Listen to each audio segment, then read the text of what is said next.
Assalamualaikum teman-teman. Halo Beyond Learners. Podcast kali ini Beyond Learning ingin ngajak teman-teman untuk belajar bareng. Tapi sebelum kita masuk ke pembelajaran, kakak mau perkenalan dulu nih. Nama kakak Kinanti Adina Putri dengan NIM 053. Nah, teman-teman sekalian juga akan ditemani dua teman Kak Kina nih. Yang pertama ada Kak Rani dan Kak Leni. Dipersilakan untuk Kak Rani untuk memperkenalkan diri, Kak. Halo teman-teman, perkenalkan nama Kakak Rani Setiawati dengan NIM 048. Salam kenal ya semua. Nah, itu dia tadi perkenalan dari Kak Rani. Silakan untuk Kak Leni untuk memperkenalkan diri. Halo teman-teman, perkenalkan nama kakak Leni Mariana dengan NIM 054. Salam kenal ya teman-teman. Sesuai dengan judul podcast kita hari ini, yaitu Mari Mengenal Jenis-Jenis Sampah dan Cara Pengelolaannya. Kali ini, kakak akan mengajak teman-teman sekalian untuk membahas mengenai isu terkini yang sedang marak terjadi di sekitar kita nih, yaitu mengenai permasalahan sampah, khususnya sampah plastik yang jumlahnya terus meningkat. Semoga setelah mendengar podcast ini, teman-teman bisa lebih paham lagi mengenai isu ini ya. Oke teman-teman, bagaimana nih? Apakah sudah siap memulai pembelajaran hari ini? Pastinya udah pada siap nih kak. Kita mulai pembelajaran dengan membaca basmalah terlebih dahulu yuk teman-teman. Bismillahirrahmanirrahim. Kak Kinan, Kak Leni, hari Minggu kemarin kan kita pergi ke pantai ya. Bisa kali ya kita ceritakan pengalaman kita kemarin kepada teman-teman? Wah, boleh banget tuh Kak. Kemarin kita pergi ke pantai loh teman-teman. Tapi di sana kita melihat suatu hal yang tidak menyenangkan nih teman-teman. Oh, yang kemarin kita lihat itu ya Kak Kinan, seorang kakek-kakek yang membuang sampah ke pantai itu ya. Oh, aku lihat juga tuh kemarin. Kakek tersebut membuang sampah plastik ke pantai. Aku sangat menyayangkan perbuatan tersebut. Padahal tidak boleh ya membuang sampah sembarangan, apalagi membuang sampahnya ke pantai. Iya, itu tidak boleh dilakukan ya teman-teman, karena itu dapat mencemari pantai dan juga dapat membunuh ikan-ikan yang ada di laut. Bayangin nih teman-teman, kalau ikan-ikan yang ada di laut itu memakan sampah-sampah yang ada. Lalu ikan tersebut ditangkap oleh nelayan dan dimakan oleh orang lain seperti kita misalnya. Hal itu akan sangat berbahaya untuk kesehatan kita kan? Jangan membuang sampah sembarangan seperti kakek tersebut ya teman-teman. Karena hal itu akan berdampak pada kehidupan kita loh. Kita juga harus bisa membuang sampah pada tempat dan sesuai jenisnya. Ayo kita berlatih untuk memilah sampah sesuai dengan jenisnya. Hal itu akan sangat memudahkan dalam pengelolaannya loh teman-teman. Kita juga nih harus tahu bagaimana cara pengelolaan sampah yang baik agar sampah tersebut tidak menumpuk dan bisa menghasilkan suatu karya yang dapat bernilai guna. Benar sekali Kak Leni. Nah, tadi kan kita membahas pengalaman tidak menyenangkan kita ya ketika kita pergi ke pantai, yaitu pembuangan sampah secara sembarangan. Pembuangan sampah secara sembarangan tersebut merupakan salah satu aktivitas manusia yang dapat merusak lingkungan loh teman-teman. Lalu, apalagi sih Kak Kinan tindakan manusia yang dapat menyebabkan permasalahan lingkungan? Jadi teman-teman, penyebab permasalahan lingkungan hidup itu secara umum bisa dikategorikan dalam dua faktor nih, yaitu akibat peristiwa alam dan akibat ulah manusia. Kerusakan yang disebabkan oleh manusia justru lebih besar loh dibandingkan kerusakan akibat bencana alam. Ini mengingat kerusakan yang dilakukan bisa terjadi secara terus-menerus dan cenderung meningkat. Kerusakan ini umumnya disebabkan oleh aktivitas manusia yang tidak ramah lingkungan seperti kerusakan hutan dan alih fungsi hutan, pertambangan, pencemaran udara, air, dan tanah, dan lain sebagainya. Selain itu, penggunaan plastik yang masih berlebihan serta pengolahan sampah yang tidak benar adalah aktivitas-aktivitas yang sering kita temui yang dapat menjadi permasalahan lingkungan. Tidak lupa permasalahan maraknya pembuangan sampah sembarangan seperti yang telah kakak jelaskan sebelumnya. Ialah contoh dari aktivitas manusia yang dapat merusak lingkungan. Membahas permasalahan sampah, mungkin teman-teman belum tahu nih apa yang dimaksud dengan sampah. Sampah itu apa sih Kak Rani? Sampah adalah bahan sisa yang tidak terpakai yang dihasilkan oleh aktivitas manusia, baik itu dalam bentuk padat, cair, gas, maupun bahan berbahaya.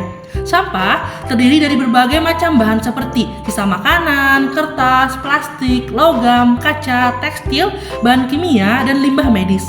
Sampah itu dapat berasal dari rumah tangga, institusi, industri, dan sektor publik lainnya. Sampah yang tidak dikelola dengan baik akan dapat menimbulkan masalah lingkungan dan kesehatan seperti polusi udara, pencemaran air, penyebaran penyakit, dan lain sebagainya. Oleh karena itu, pengelolaan sampah yang baik sangat penting untuk menjaga kebersihan dan kesehatan lingkungan. Wah, ternyata begitu ya Kak Rani. Ketika sampah tidak dikelola dengan baik, itu akan menimbulkan permasalahan dan dampak-dampak buruk lainnya. Lalu apa sih Kak dampak lain dari sampah yang tidak dikelola dengan baik, seperti misalnya dibuang secara sembarangan? Khususnya sampah yang terus meningkat nih Kaleni jumlahnya, seperti sampah plastik sekarang ini. Sampah dapat menimbulkan dampak-dampak negatif bagi lingkungan, kesehatan, dan kehidupan manusia. Beberapa dampak negatif dari sampah yang tidak diolah dengan baik antaranya yang pertama, pencemaran lingkungan, yang kedua, penyebaran penyakit, yang ketiga, menimbulkan bau yang tidak sedap, yang keempat, menurunkan nilai estetika lingkungan. Lalu, salah satu pencemaran lingkungan akibat pengelolaan sampah plastik yang tidak baik adalah timbulnya mikroplastik. Terdistribusinya mikroplastik ke lingkungan bisa berpotensi buruk bagi ekosistem, mengingat sifat plastik yang persisten dan mampu mengabsorpsi polutan beracun. Mikroplastik juga memiliki kandungan senyawa yang bersifat toksik dan karsinogenik, sehingga dapat merusak stabilitas lingkungan perairan yang tentunya berdampak buruk bagi organisme di sekitarnya. Untuk dapat mengelola sampah dengan baik, tentu kita harus tahu dulu nih jenis-jenis dari sampah sehingga kita dapat memilah-milahnya sesuai dengan jenisnya. Lalu, jenis-jenisnya itu apa saja sih Kak Kinan? Nah teman-teman, secara umum sampah dapat dikelompokkan menjadi dua jenis, yaitu sampah organik dan sampah anorganik. Yang pertama nih, sampah organik.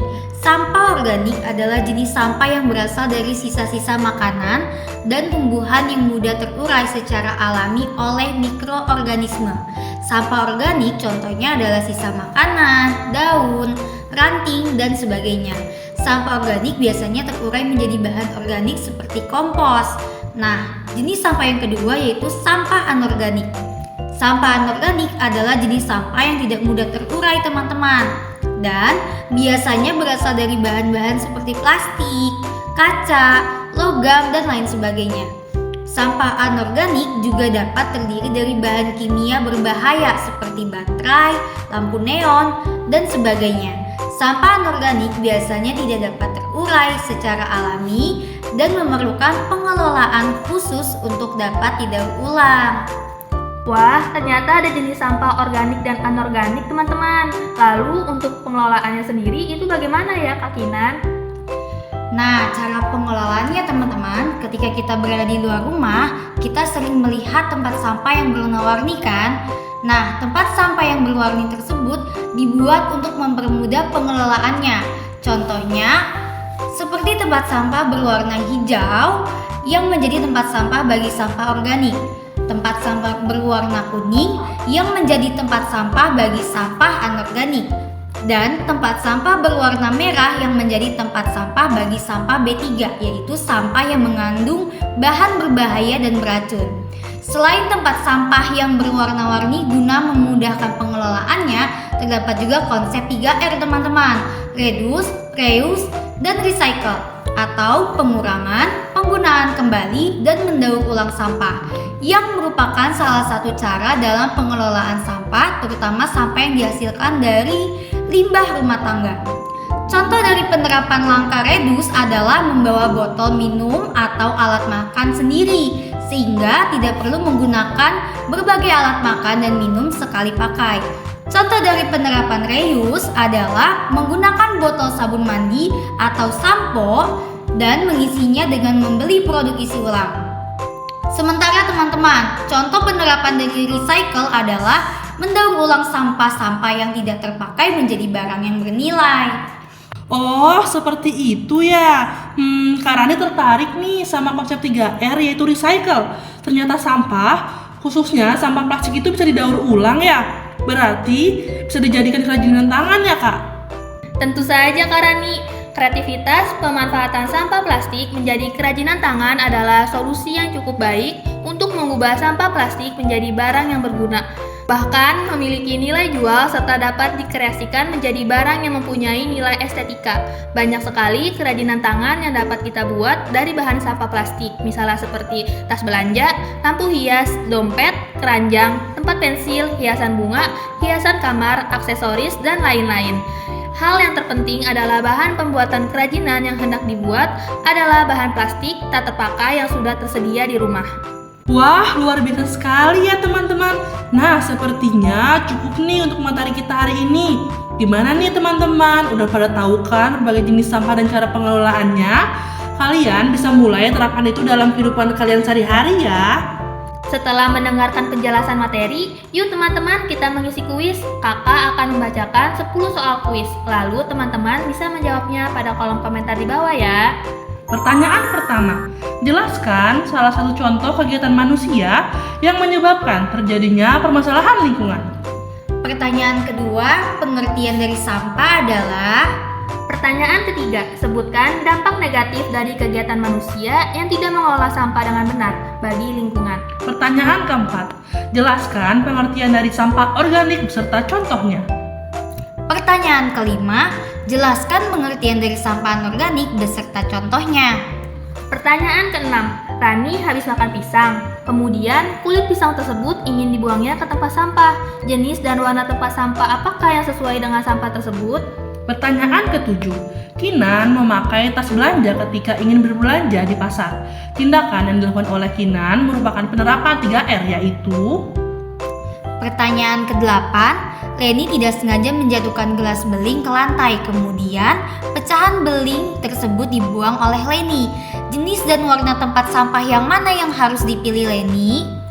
Pertanyaan ke-9, Rafa memanfaatkan sendok plastik menjadi bingkai foto. Tindakan yang dilakukan Rafa merupakan penerapan 3R, yaitu. Pertanyaan yang terakhir yaitu pertanyaan ke-10, sebutkan 3 contoh kerajinan tangan yang dapat dibuat dari sampah plastik. Selamat mengerjakan kuis teman-teman. Oh iya, setelah mengerjakan kuis, kakak punya proyek yang harus kalian kerjakan nih. Setelah kalian mempelajari materi pada hari ini, yuk membuat kerajinan tangan dari sampah plastik yang berada di sekitarmu. Oke, Beyond Learners, kalian luar biasa sekali ya dalam pembelajaran kita hari ini. Nah, dalam pembelajaran kali ini kita membahas banyak hal, mulai dari kegiatan manusia yang menyebabkan terjadinya permasalahan lingkungan, dampak dari membuang sampah sembarangan, jenis-jenis sampah dan cara pengelolaannya, serta contoh kerajinan tangan yang dapat dibuat dari sampah plastik. Dari pembelajaran kita hari ini, kakak harap kalian akan lebih memahami lagi tentang permasalahan sampah, serta lebih memperhatikan lingkungan dengan cara meminimalisir penggunaan sampah-sampah seperti sampah plastik. Selain itu, kakak harap juga kalian akan mulai memilah sampah sesuai dengan jenis-jenis dan cara pengelolaannya ya. Sekian dari Kak Rani, Kak Kinan, dan Kak Leni. Kami ucapkan terima kasih kepada semua pihak yang telah membantu kami dalam pembuatan podcast ini. Dan tentunya juga kami ucapkan terima kasih kepada teman-teman yang telah mendengarkan podcast kami. Kurang lebihnya mohon maaf. Untuk kritik dan saran yang membangun, boleh ya teman-teman dituliskan di kolom komentar di bawah. Terima kasih. Wassalamualaikum warahmatullahi wabarakatuh. Sampai jumpa, Beyond Learners!